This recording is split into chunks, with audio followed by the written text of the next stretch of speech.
Hello everyone, how are you doing? This is MD Tech here with another quick tutorial. In today's tutorial, I'm going to show you guys how to display or show the battery percentage remaining left on your Samsung Galaxy smartphone.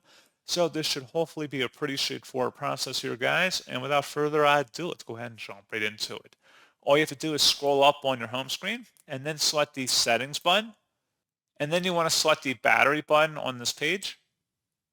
And then if you want to show the battery percentage, you just click inside the oval one time and toggle that on, and it'll show up here at the top. Otherwise, you can disable that by just clicking inside the oval one time. And that's all you have to do. So pretty straightforward process on that, guys. And as always, thank you for watching. I do hope that I was able to help you out, and I do look forward to catching you all in the next tutorial. Goodbye.